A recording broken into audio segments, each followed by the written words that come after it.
एक रात एक अकेला मुसाफिर घने और सुनसान जंगल से गुजर रहा था। मौसम खराब था और तेज हवा चल रही थी। जब वो जंगल के बीच में पहुंचा तो उसे एक पुराना खंडहर मंदिर दिखा। मंदिर के चारों ओर गंदी झाड़ियां और टूटे हुए पत्थर थे और उसकी शक्ल बहुत डरावनी लग रही थी। मुसाफिर ने सोचा कि रात गुजारने के लिए यही सुरक्षित जगह होगी।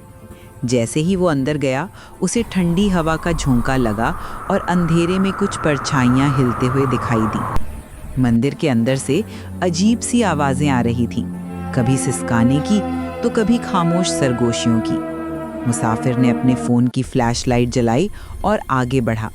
उसने देखा कि मंदिर की दीवारों पर कुछ पुरानी मिट्टी से ढकी मूर्तियां हैं, जिनकी आंखों में अजीब सी चमक थी। एक कोने में उसने एक पुरानी किताब देखी जो खुली हुई थी। उसमें कुछ अजीब भाषा में लिखा हुआ था और डरावने चित्र बने थे। जैसे ही उसने किताब को छुआ, मंदिर के अंदर की हवा और ठंडी हो गई। उसे लगा जैसे कोई उसके पीछे खड़ा है। उसकी सांसों की गर्मी अपनी गर्दन पर महसूस हुई। जब उसने पीछे मुड़कर देखा तो वहाँ कोई नहीं था, लेकिन उसे लगा कि उसकी आंखों के सामने से एक सफ़ेद परछाई गुजरी है। मुसाफिर का दिल तेज धड़कने लगा। उसे लगा कि वो अकेला नहीं है। अजीब आवाज़ें और तेज हो गईं, जैसे कोई उसके कान में कुछ कहने की कोशिश कर रहा हो। उसे डर लगा कि वो इस जगह से कभी बाहर नहीं निकल पाएगा। मुसाफिर ने तेजी से मंदिर से बाहर निकलने की कोशिश की, लेकिन दरवाज़ा अपने आप बंद हो गया।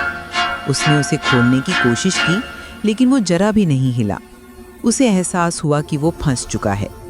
अंधेरा गहरा होता जा रहा था और मंदिर के अंदर की आवाज़ें अब चीखों में बदल चुकी थी। उसकी फ्लैशलाइट झिलमिलाने लगी और फिर बुझ गई और वो पूरे अंधेरे में था। उसे लगा जैसे कुछ ठंडी चीज़ें उसके चेहरे पर रगड़ रही हैं। उसने अपने हाथों से हवा में बचाव करने की कोशिश की, लेकिन उसे कुछ भी पकड़ में नहीं आया। अचानक मंदिर के अंदर की मूर्तियों की आंखों से चमक निकली और पूरा मंदिर उनकी रोशनी से भर गया। मुसाफिर ने देखा कि वो सफ़ेद परछाइयाँ अब साफ रूप ले चुकी हैं। वो लंबी, पतली और हवा में तैर रही थीं। उनके चेहरे नहीं थे, सिर्फ खोखली जगह थी जहाँ आंखें होनी चाहिए थीं। वो परछाइयाँ धीरे धीरे मुसाफिर की तरफ बढ़ने लगीं। उसने चिल्लाने की कोशिश की, लेकिन उसकी आवाज़ गले में ही फंस गई। वो पीछे हटने लगा, लेकिन उसे लगा जैसे उसके पैर ज़मीन से जुड़ गए हैं। वो बचने के लिए कुछ भी नहीं कर पा रहा था। जब परछाइयाँ बिल्कुल उसके पास पहुंची तो मंदिर के अंदर का तापमान इतना गिर गया कि उसे लगा जैसे उसकी सांसें जम जाएंगी। एक परछाई उसके बिल्कुल सामने आ गई और उसके अंदर समा गई। मुसाफिर को लगा जैसे उसकी रूह उसके शरीर से खींची जा रही है।